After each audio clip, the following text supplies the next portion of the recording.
guys, what's going on? It's Ash here coming at you today in Clash Royale with an episode I am super excited to share to you guys with. One of my most requested guests on the channel, finally can check him off the list. It is IamBrenChong, aka the pusher of the account Detective Hecka from the PH Alliance. Huge shout out to the clan, PH Alliance, and of course you guys know from me, Bren Chong, my YouTube partner, he was actually kind enough to give a little video message for me to share with you guys. So let's go ahead and quickly say hear from Bren Chong. Hello everyone, this is Bren Chong and you're watching Pro Tips from CWA. Always take care.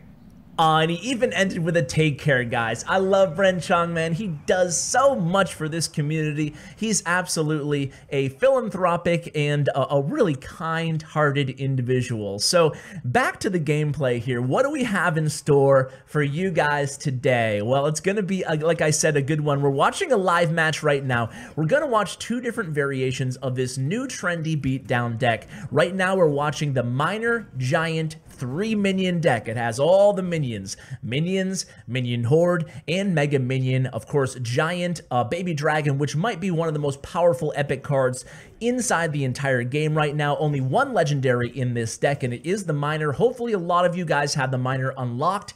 If you don't, it's a tricky substitution in this deck, as it really does change what you're trying to do. Love having that proxy card in the deck, so maybe add in Hog Rider if you don't have the Miner. But again, Miner is a tough substitution in this deck, as it does provide that second kind of glass tank on top of the power tank in the Giant. Now, the other variation of this deck that we're going to be sharing is a very similar deck. However, it's going to be using a Golem. We're going to talk about when to use each variation of the deck and what the strengths and weaknesses are. And check this out. Bren right now, or Hecka right now, is going for #1 in the world. This morning, he was #1 in the world when I messaged him, and now he fell down a little bit, lost a few matches. I think he's around maybe 20 or 30 right now in the world. We'll take a quick look, see where he is. And right now, he's 17th. Okay, that's not too bad. 17th. He finished 23rd in the world last season with 47 cups. Incredible. And you can see right here, that's the deck that he just used live.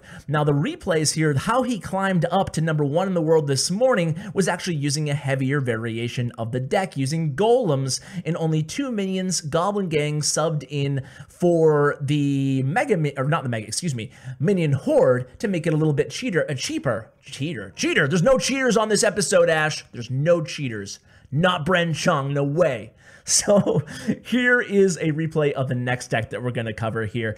And you might notice these opponents, they're the best in the entire world. You guys probably already know this, but the top 200 players are not there because they're rich. It's true.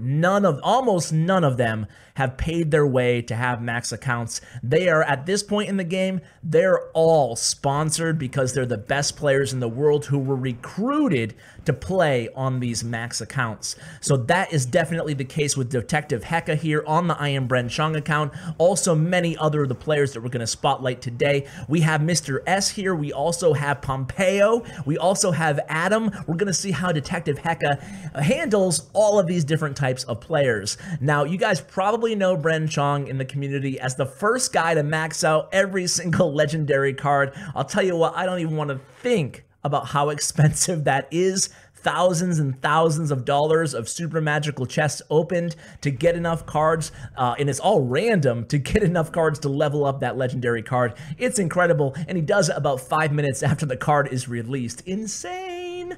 But anyway, he also is, such a great giver in the community. He hosts so many tournaments, so many giveaways, and, he's just a great guy. Anyway, I digress from that, but it's true. He deserves some credit for everything he does. Now, Mr. S is on the bottom. Remember, guys, IamBrenChong, Detective Hecka, is on the top here. You can see he's going with an aggressive Golem push in the left lane, and he defended pretty well against that Giant push in the counter lane. Now, the thing about this deck is it's heavier, okay? So because to compensate on that extra cost of the Golem for the Giant, he goes ahead and he subs in that Goblin Gang for the Minion Horde. So we still have Mega Minion, we still have Minion, but now we have Goblin Gang. Now, why would you want to use this deck as opposed to the deck that we just saw him play live? Well, it really comes down to me for beyond the obvious being this is a little bit heavier, a little bit stronger in your pushes, but it's a little bit slower. But for me, I would really just go by, this is a really good tournament deck for most people because it's hard to level up the Golem. Matter of fact, let me just flash this on the screen right now. You can see the difference in hit points between a level 7 and a level 8 Golem is really incredible. Over 500 HP difference. That's actually more than you might think in this game, which, you know, the exchanges are so important. The dynamics between each card. Think about how much 500 HP is, and then think about that the Golemites also have an extra 100 or so HP once you level it up. So I say all that to say that, hey, if your Golem isn't max, even if you have a level 7 Golem in Legendary Arena, I would consider using the Giant variation of the deck.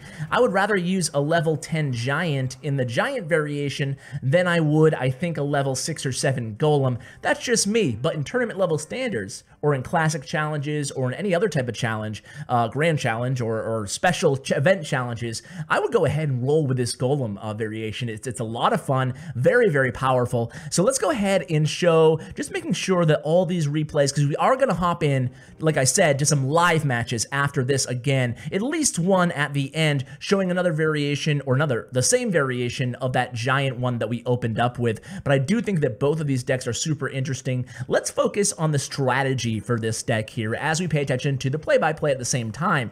So Hecka is a really, really good player, and he's also a little bit unorthodox. I would say, just from watching him play now for a day, I watched him play a lot today, is he's a little bit more aggressive than your average pro, which is interesting. We don't always see aggressive pros. It seems like the first tip that every pro gives me is play passive, play defensively, especially the 2 minutes, wait to see what your opponent has.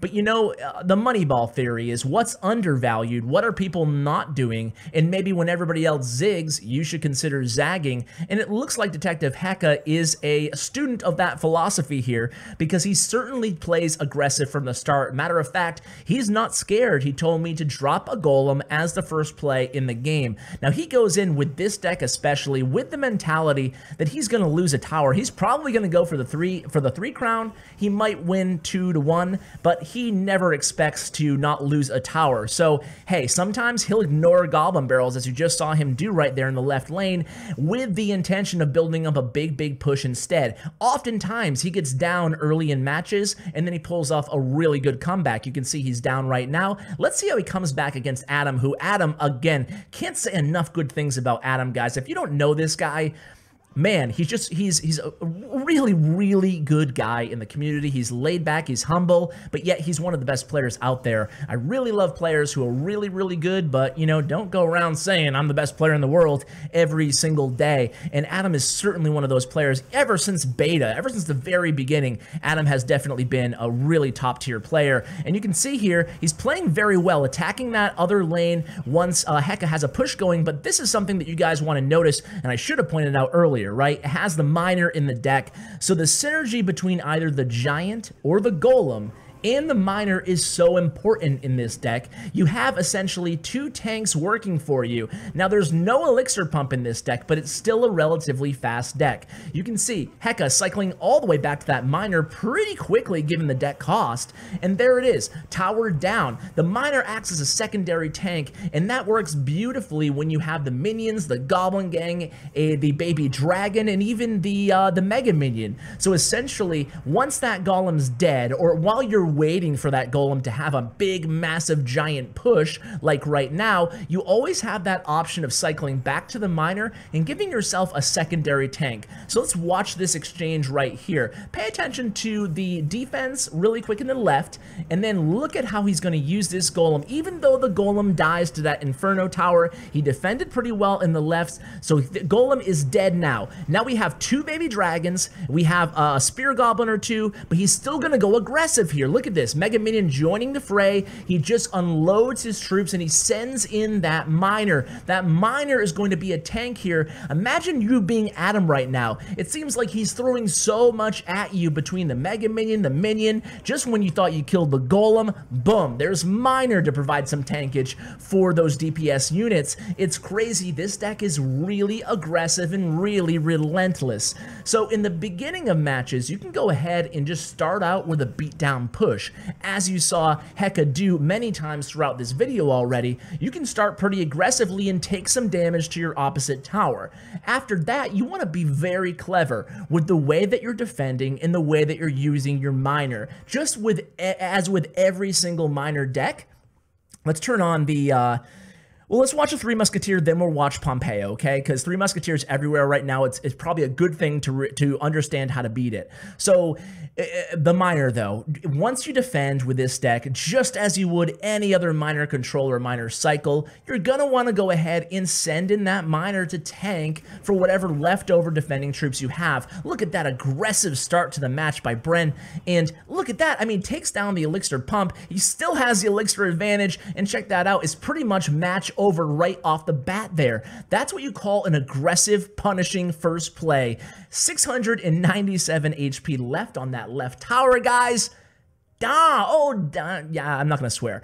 Darn, that was a lot of damage by Hecka there. And now he just relentlessly drops his golem like, yeah, what up? I don't care, man. I'm Bren Chong, or I'm Detective Hecka, and my account says I'm Bren Chong. But basically, all he's gonna do here is play a little bit of defense in the left lane using minions, and again, he's not over defending here, but look at the minions. They take down the battle ram there, and then he finally waits, makes sure there's not a log coming, and then he takes down that musketeer with the goblin gang. So only using 6 elixir to defend against 2 musketeers in a battle ram in the left. Sure, he takes some damage, but now, actually it was only 1 musketeer, I take that back. But now he's gonna go ahead and defend here with the mega minion, easily cleaning up the 2 musketeers in the right lane. 253 damage left on that left tower, puts it within fireball range, so he is looking pretty good here. A little bit of damage done off both his towers, but he's got to be feeling really, really good about the start of this match, especially after that really quick opening there with the miner fireball. I mean, yeah, miner fireball spear goblins or goblin gang, crazy, right? So, okay, now the elixir collector is in the back of the crown tower. What do you think Bren's gonna do here, guys? Something tells me he's gonna go super aggressive. He might drop minions down in the left again. He does. And then he's gonna go super aggressive and throw that miner onto the elixir pump. Let's see if he does that. So here comes the baby dragon. Here comes the fireball. Beautiful, beautiful job there. And is he going to send that miner in? He does. So miner's going to be on that elixir pump. The battle ram does not distract the miner. Elixir pump is going to be down. And check this out, guys. Baby dragon. How many times do I have to say how strong baby dragon is right now? Baby dragon and the golemites are single-handedly almost going to take that tower down. Are they going to? Ooh, very, very close. Just gonna take 1 hit from a spear from that spear goblin, or 1 little chuck from the minions. What do they do? What's the verb that minions do? Do they hurl? Do they chuck? Do they poop? I don't know. I don't know, guys. Not trying to be crass here, but I don't know what they do exactly. Do they drop? Whatever. So you can see here, he actually pulls it off. Pretty decisive win. 2 crowns done to nothing here on his side. Sending in that miner, just staying aggressive is Detective Hecka. Detective Hecka is such an aggressive player. He's just a pleasure to watch, honestly. So now we're going to go ahead and move on to the Pompeo match. Why? Because Pompeo's a beast, and I love watching him play. Pompeo is playing the Hog deck, the Hog Cycle deck. Very interesting. Pompeo obviously known for playing a variety of different decks, most known probably for Expo decks, but you can see again, Bren Chong opening up with the Golem. Are you crazy? You think Pompeo might be playing Expo. Why start with the Golem behind the King Tower there? But hey, he's Detective Hecka. He doesn't care. What does he care? He loses his right tower, and guess what? In his head, he's probably like, I got this. I don't care. No big deal. Give him the right tower. Whatever. but he just seems like he never panics for whatever reason. So here it comes. A cannon on defense, going to distract that golem a little bit. Skeletons do a really good job against golem, against any tank, really. So the golem dies. Baby dragon on the tower. Miner coming in to provide some late tankage.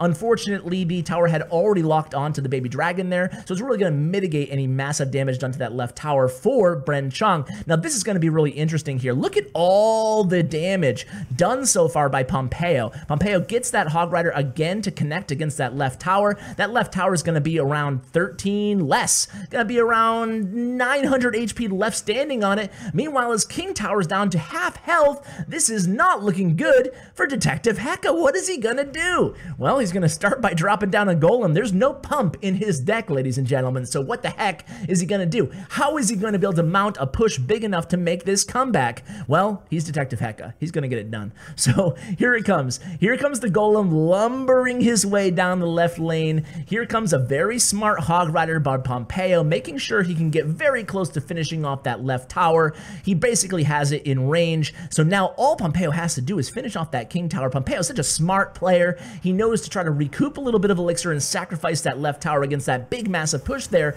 But here's where things get a little hairy for Pompeo. He drops that support E-Wiz from the opposite side. A smart move there. He's adding that cannon for some extra DPS onto that golem. A very smart goblin gang there played by Hecka, gonna take care of that cannon. And look at this, that baby dragon under the cover of those golemites basically gets that King Tower down to 709 HP. Yeah, baby dragons are OP, baby. Baby dragons are OP, baby. So a very, very good push here by Pompeo. Just can't get enough damage. A little bit late, unfortunately, on that freeze by Pompeo. Just hoping that E-Wiz will target the tower. That was a smart move by Bren Chong, though. What Detective Hecka did there was he defended. He didn't keep unloading after the baby dragon was there on offense that previous sequence, because he knew Pompeo would come at him with the hog and the E-Wiz. And here it comes with the hog almost connecting to that King Tower. That baby dragon playing MVP gets the job done there for Detective Hecka. Let's go ahead and spectate on this live match here. He might be playing for #1 in the world right now. Let's see. We'll see his ranking after this, but he's got to be getting up there. I have not seen him lose a match since I started spectating him. That was before I started recording, well before. So we're back to the giant deck, guys. Again, we have the giant deck. We have 3 minions, giant 3 minions. This deck is taking over the beatdown meta right now. You'll see it all over TV Royale.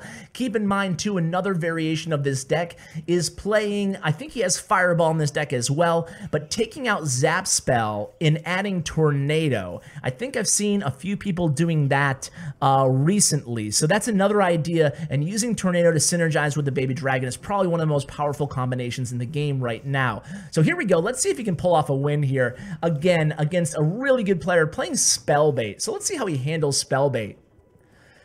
Good Goblin Barrel juke there, but a very nice zap there by Bren. He takes care of the Goblin Barrel before the goblins can even reach the tower to get one stab in. So now it's just a stalemate here. You can see Nova leaking some serious elixir up there on the top, allowing Detective Hecka to catch up. Look at this, not a play yet by Nova. This is incredible. Inferno Tower now, and he's going to be forced to use a rocket defensively, take down the minion horde as well as that mega minion. But you can see the miner is still full health, so Bren opts to go ahead and drop his baby dragon along with those supporting minions, and they'll still get to that tower here. So probably going to force out an arrows maybe out of the opponent. We'll have to see. Good zap again by Detective Hecka, and he might get that tower down. He does. Baby dragon again. Baby dragon doing so much damage throughout these replays. A good defensive minions there, going to allow those stab goblins to get a few hits on that left tower. A good inferno placement there, stopping that push onto the right tower, and this rocket will take that tower down. So we are pretty much tied right now, although Hecka does probably have a very slight lead. So what is he going to come up with now? Let's see how he deals with this. This is an interesting situation where both of their left towers are down. He puts the giant on the opponent's side of the arena, but far back, so he won't be in range of that king tower. He ignores that goblin barrel. Instead, he sends in the miner. He puts down minions, mega minion, and baby dragon over there on the right lane. Check out this push here. Check it out. 2 baby dragons again. Are you kidding me? 2 baby dragons again. They're gonna get it done. It's gonna be 2 baby dragon MVP. I can't believe it. And then a fireball, you know, for good measure, and that's gonna do it there. And that's the magic of IamBrenChong, guys. I'm so happy to have him on the channel. One of my top 3 most requested guests that I've never had on before. He's in the 7th place right now, not bad at all. We'll keep an eye on him on the leaderboard, see if he can get to #1 in the world this season. Again, he finished 32nd last season. You see him all over the leaderboard, though. So, guys, thank you again to the PH Alliance, to Bren Chong, and to Detective Hecka, and to Ben's Light for making this all happen, getting us all together. Really appreciate it, Ben. Check out his YouTube channel, too. He does, like, chest openings galore. If you guys are into that kind of stuff, it's really fun to watch. So, guys, thank you so much for watching, and as always, take care, guys.